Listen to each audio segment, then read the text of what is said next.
Well, good morning or good evening, wherever you are.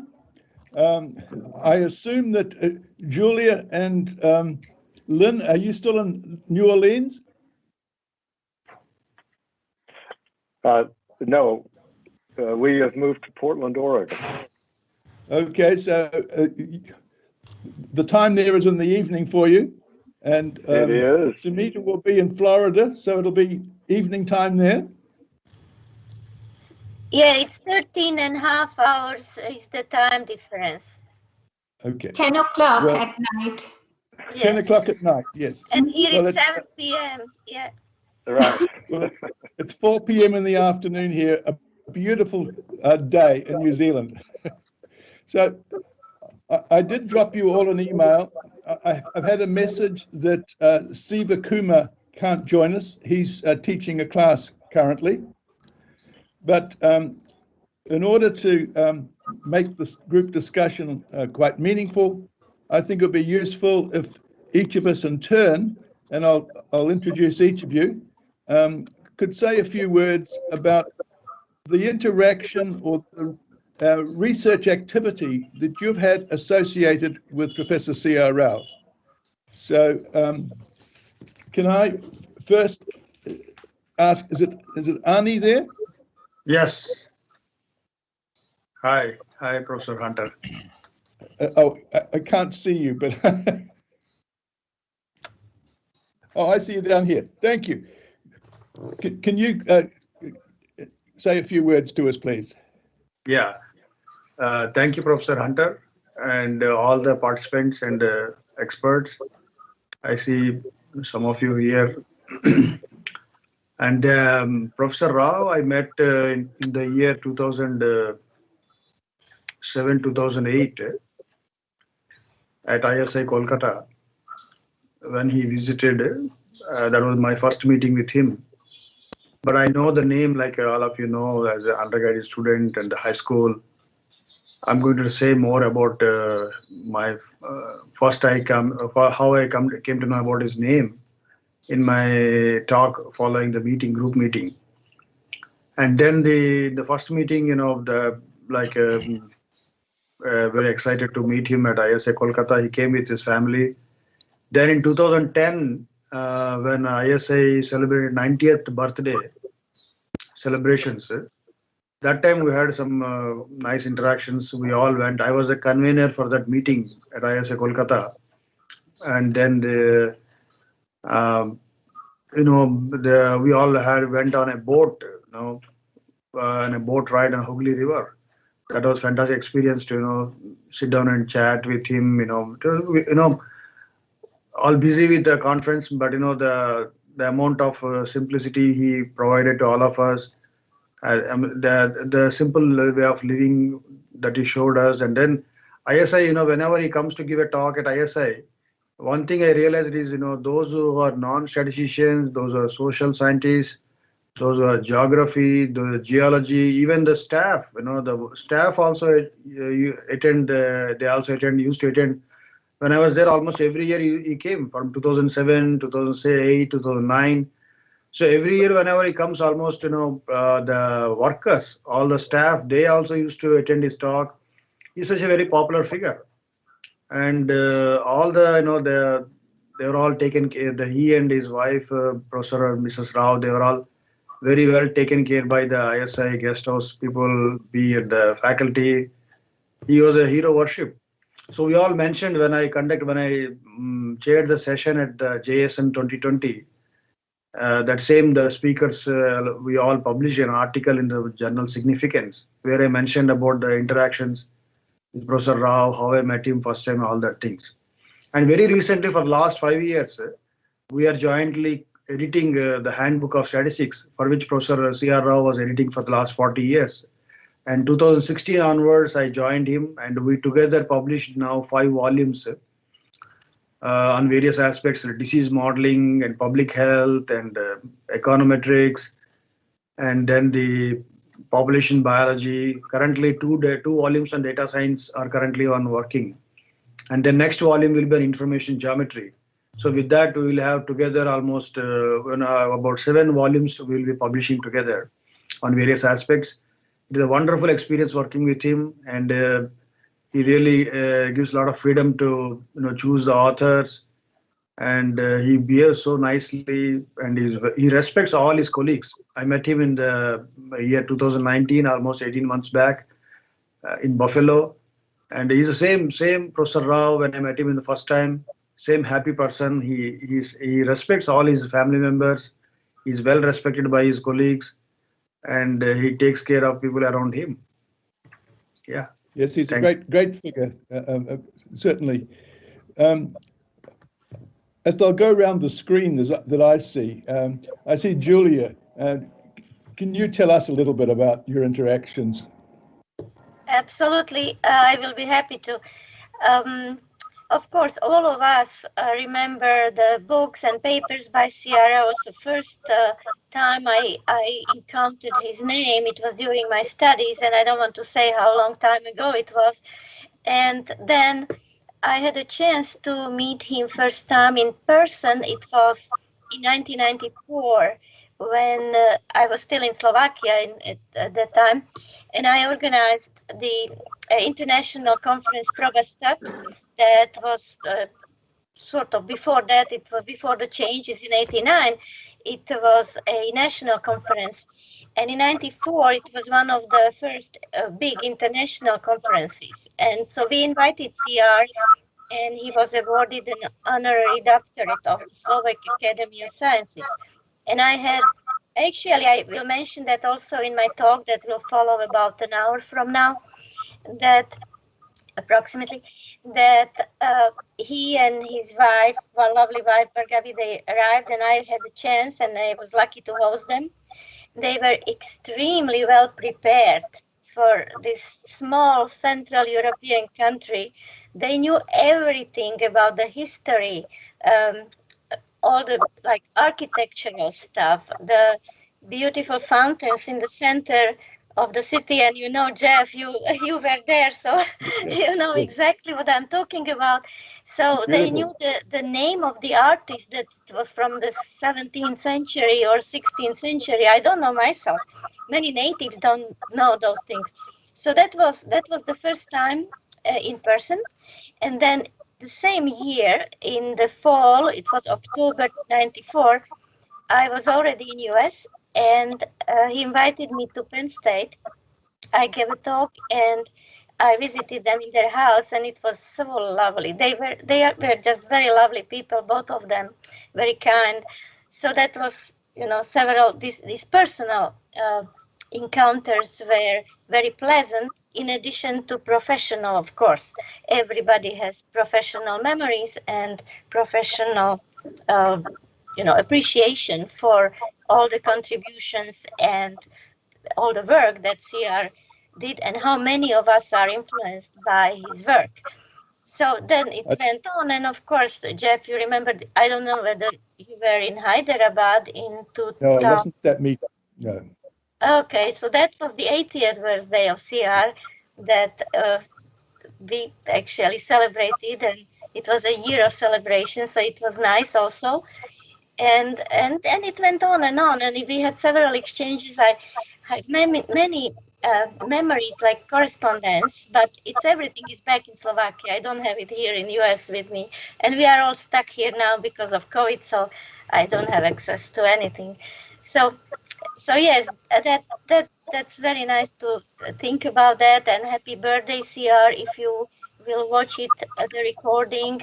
And I hope that you will enjoy many more years in health and good energy that are ahead of you. And so I just want, at the end, I want to mention that big thank to all the organizers who put it together. It's not easy to put together such a virtual remote conference that everybody is somewhere else in the world, and to adjust it and to put together the schedule that we actually can attend, because we don't want to attend it at 2 in the morning, of course. So I attended last morning listened to George Stein at 2:30 in the morning. Oh my gosh, I was not able to get up. I don't know whether any of you saw the presentation that I gave, because we had C.R. Rao in New Zealand and had an extensive tour in New Zealand.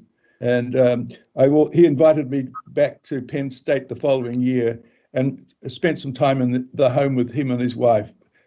Wonderful couple, great person, a person, not just a mathematician, but a great human being.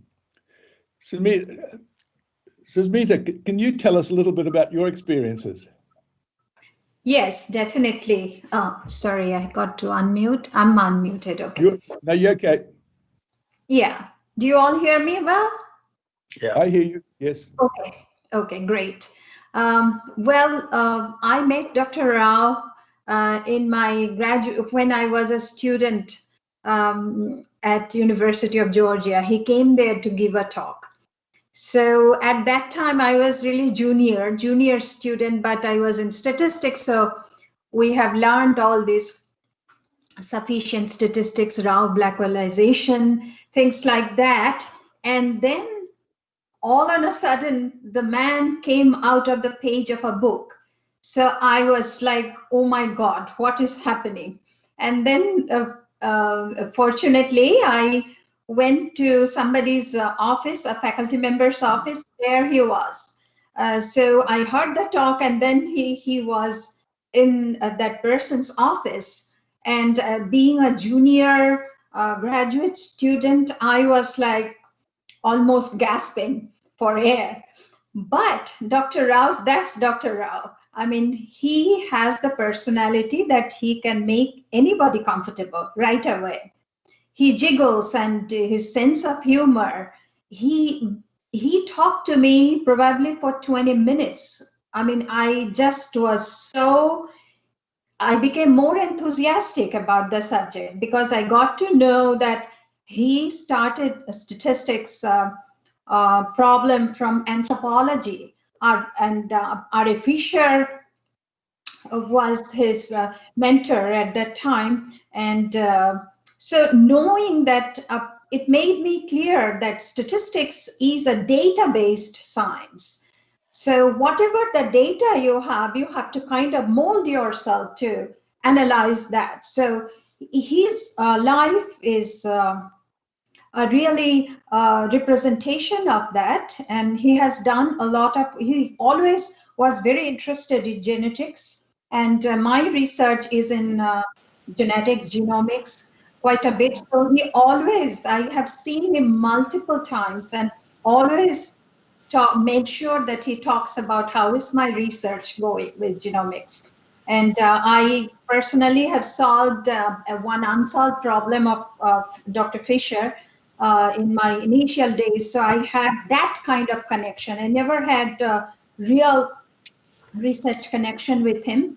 And I want to, before I leave, I want to talk about Dr. Rao's photography skill. Fantastic photographer. He always had his SLR camera with him, and he always was attracted to beautiful things. May it be human being, may it be a nice flower, whatever it is, but he always had that. And I'm sure that we all were photographed by him. And I really enjoy Dr. Rao. What a sense of humor. And one more thing, he's a great communicator of science. Many people do a lot of work, but they cannot communicate science. And that communication made Dr. Rao what he is today, and a very disciplined person. So he achieved a lot in life, 16 books, I cannot imagine. So disciplined and full of fun, a genius, a photographer, an interest in so many things. That defines Dr. Rao. Thank you so much for that. Ara, your experiences, please.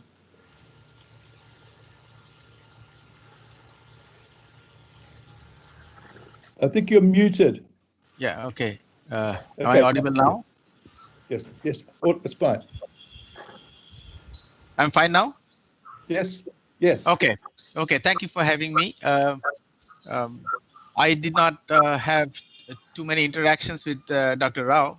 So, by the way, he's always called Dr. Rao in in my institute, everybody else is a professor, but he's a doctor, right? So that's the convention way of addressing him. Uh, I have had very little interactions with him. I mean, person to person, but I've exchanged emails quite a few times. He's always been encouraging to me, especially when I got the. So in India, there's a C.R. Rao award, and so when I got that award, he was one of the first persons to congratulate me on getting the C.R. Rao award. So that was kind of very nice of him. And he was, as Sushmita has said, a lot of things about Dr. Rao. One of the things that I experienced firsthand is his sense of humor. Sometimes very biting humor. So it's really very unique kind of humor. I will just give one small anecdote that I have, which was in 2000. We were celebrating the 80th birth anniversary of Dr. Rao. And so I was tasked to arrange one session of a conference in that conference. And so unfortunately, I was given only the last slot of the conference. That was the only slot that was available to me. So what I did was I made it a special session for the graduate students. So the criteria was you cannot be a PhD at that, when to be a speaker. And I think there were about 4 speakers. It was the last day of the conference, very hectic conference, as you can imagine. It was in honor of Dr. Rao. So there were plenty of people who came, and there were sessions, there were parallel sessions all throughout the day. And quite unbelievably, Dr. Rao was there present for the entire last session. And that really was a great encouragement for these students. So that is Dr. Rao. I mean, that's one example of what a person he is. Thank you. Thank you very much, Arup. I haven't met you before, I don't believe, but would you like to tell us a little bit about your experiences? Yeah. Actually, what happens, I did not get the chance to interact with Professor Rao, but during my graduation time, what I got one of his book, that the linear statistical inference and its applications. That book I found, and that chapter about linear algebra, and that really helped me a lot during my graduation time. It was written so nicely, and I can understand everything, whatever doubts I had at that time. And yesterday, Professor Bapat also told about that book, and I'm really happy to read that book actually. And that's how I came to know about him during my graduation time only. And then so far I did not get any chance to meet him. That's what I can say about him. Thank you very much. I think just about all of us have linear statistical inference in our libraries. I think we've all studied it, all read it at some stage. Yeah. Lynn, have you got some experiences you'd like to share with us? Sure, briefly. Can you hear me okay? I can hear you, yes. Okay. To begin with, of course, when I was a graduate student in the mid-'60s, I encountered linear models soon after this book was published in '65, and I went away. So that was at Texas A&M. I got a master's degree. I went to Princeton for a year. It was the first year their PhD program existed, and we graduate students, there were 7 of us, and we were pretty much on our own. I asked, what courses should I take? Oh, you should attend so-and-so's lecture, maybe. And what should I do? You should read Wilkes. and you should work through C.R. Rao's book on linear statistical inference and its applications. And that was about all the guidance we got. And so I began working through that book. And I still have, I don't know if you can see this. Okay, see, there's the inside of it. I inscribed my name in it, of course, just so nobody steal it. And then there are all sorts of notations throughout.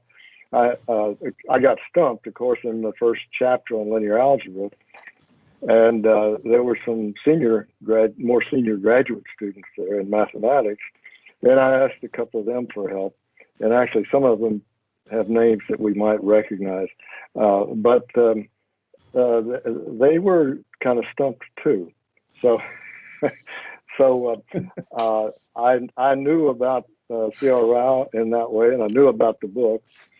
And I went back after a year there to A&M to work on a PhD there, and had the good fortune of being there when Shale Searle visited for a year while he was finishing his book on linear models, which, as you know, came out finally in '71.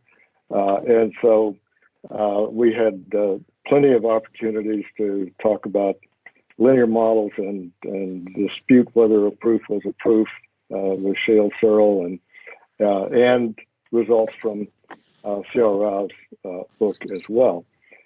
I finished up there, gave a talk about the time I finished my PhD there at A&M.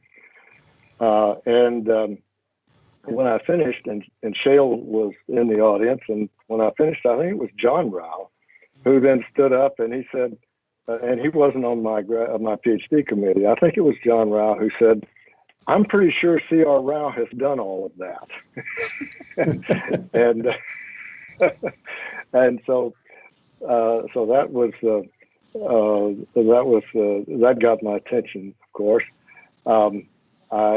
I went then to University of Kentucky, and in the fall of 1970, you may remember that the ASA held joint meetings. It was joint social sciences meetings between Christmas and New Year's in those days.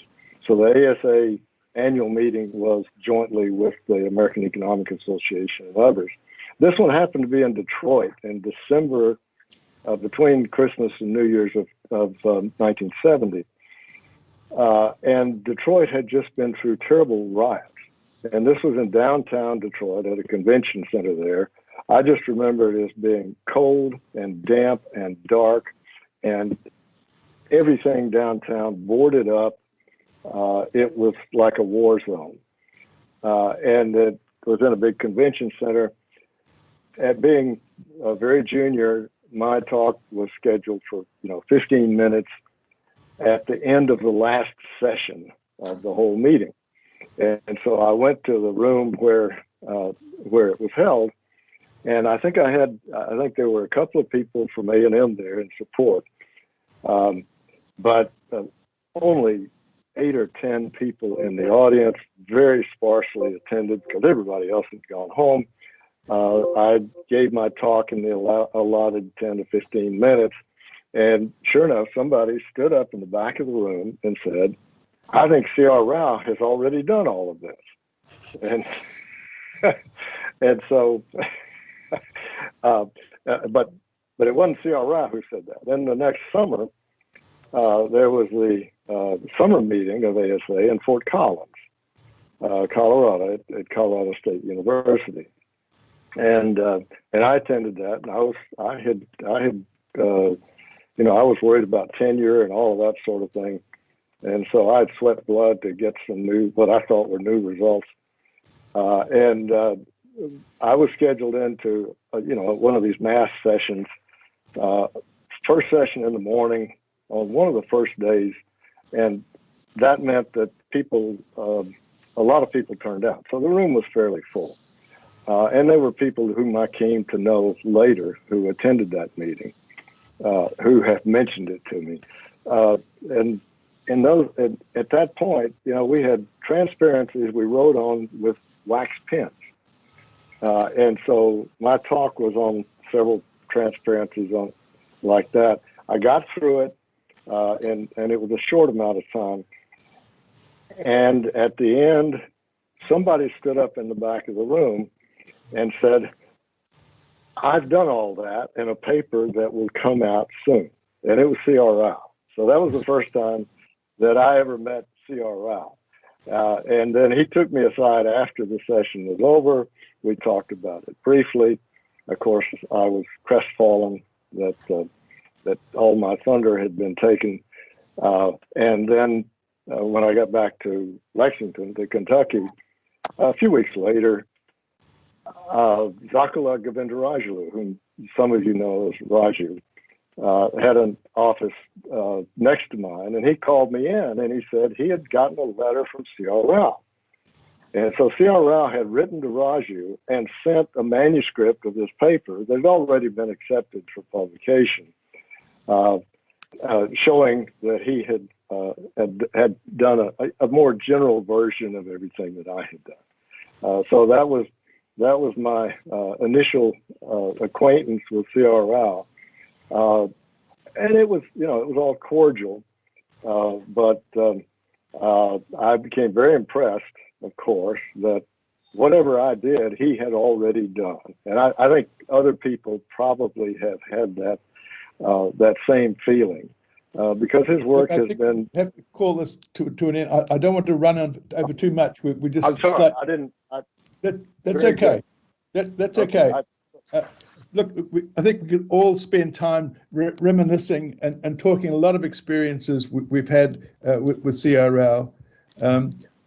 If I've got time just to finish with one brief little thing last night, I listened at 4:30 this morning in New Zealand to the solicitation, and Balakrishnan said C.R. Rao has a great sense of humor. For his actual 100th birthday, his daughter got him up and had two women to dress him. And he said, you've got to be 100 to have two women to dress you. We saw that. Yeah, that's great. Yeah. So, look, thank you all for your contributions. It's been greatly appreciated, and continue to enjoy this wonderful meeting and Prasad and his team that's put it on. Thank you all very much. Thank you. Thank you, Jeff. Thank you. Thank you. Thank you. Thank you. Thank you all. And lovely to see you again, Lynn and Julia. Absolutely. Likewise. Yeah. Sure. To Absolutely. all of Hello, I Professor hope you're Boss. You're both This is well. Ani. Thank you, Ani. Thank you, Arab. Thank you. Yeah. Thank you, professors, for participating in the group meeting.